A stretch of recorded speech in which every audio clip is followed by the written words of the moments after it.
Hello friends, in this video we are going to watch what is capital gains and its main provisions.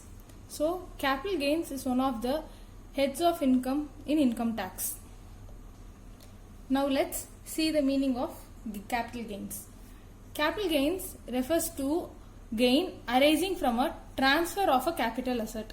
So first we have to know the meaning of capital asset. The term capital asset includes immovable property, that is land, building, jewelry. Jewelry includes gold, diamond and other valuables. Painting, drawing and sculptures.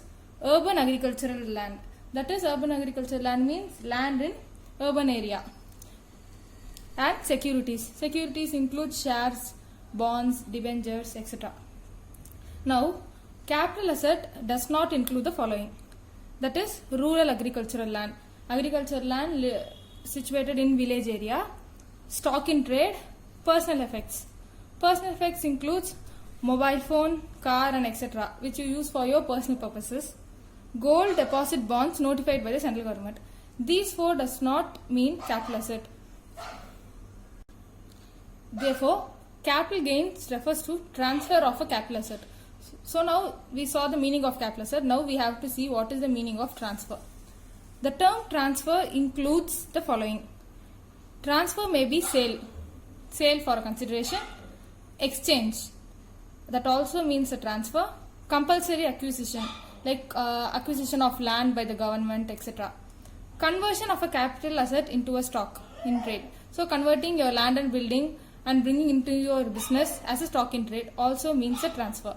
Now, transfer does not include the following. Transfer does not include gift, will and inheritance, like receiving any capital asset by way of gift or will, inheritance does not mean a capital asset. So it does not mean a transfer. Any transfer under conditions of demerger or amalgamation does not mean a transfer under capital gains. Distribution by assets, HUF, firm and company at the time of partition and liquidation.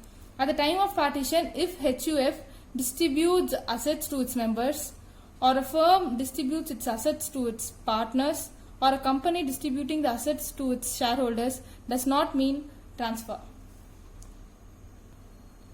So now we are going to see the types of capital asset. There are two types of capital assets. One is long term, another is short term.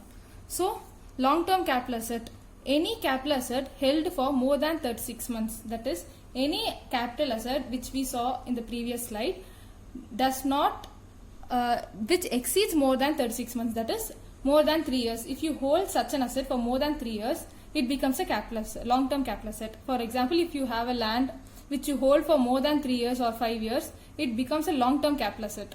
So now what is short term capital asset? Any capital asset held for less than or equal to 36 months, that is 3 years. For example, you have a house which you held just for 2 years and you just sell it. It is a short term capital asset. Now depreciable assets are always considered as short term capital asset. Depreciable assets means any asset in which you claim depreciation under income tax. For example, plant and machinery. These all are considered as short term capital asset. In this case, the main thing is the period you hold the asset is not important. However, when you claim depreciation, it becomes short term capital asset. So now let's see what are the main provisions for long term and short term capital asset. In case of a security, listed share and zero coupon bonds, the period of holding is not 36 months. It changes.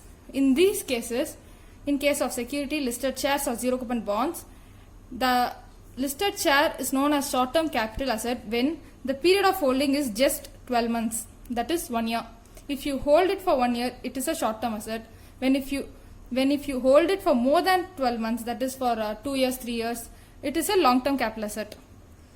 This 36 months will not be applicable for securities, listed shares and zero coupon bonds, as well as for immovable property.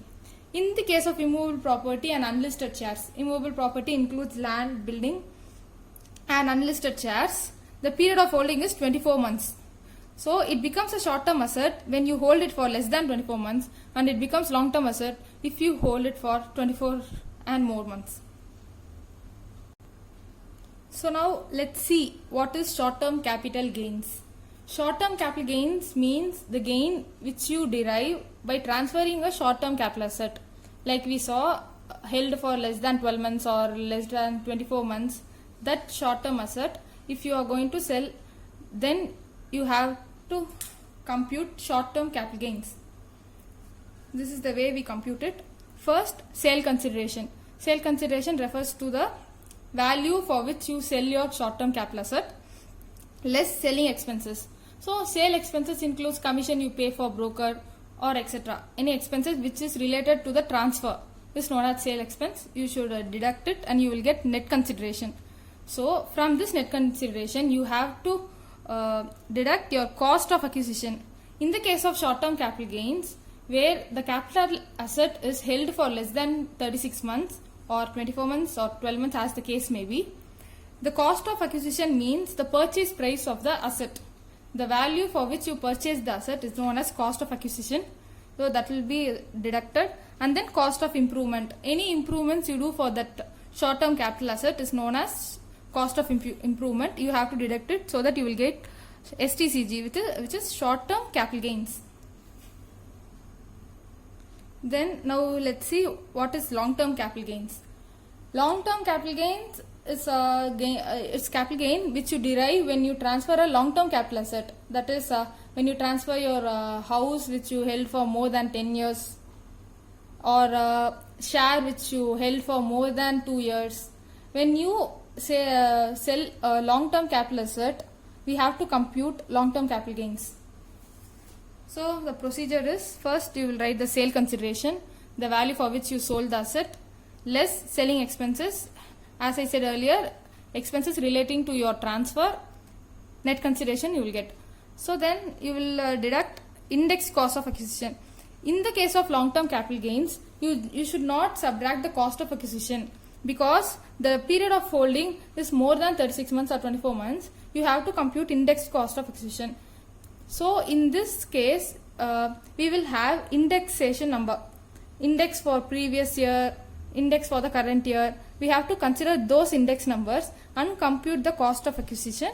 That is known as index cost of acquisition. We will see how to compute index cost of acquisition in sums, which I will do later. So index cost of improvement. So index cost of improvement means the same. If you are going to, for example, if you have an building and now you are going to construct a second floor or third floor in it, this is known as index cost of improvement. So the cost which you incur for such improvement has to be indexed with the index number. You have to subtract it. So this cost of improvement after 1st April 2001 shall be considered. Any improvement which you do before 2001 will be ignored. We should not consider it for computation of long-term capital gains. So only the improvements you do after 1/4/2001 is considered here. So now you will get long-term capital gains. Thank you.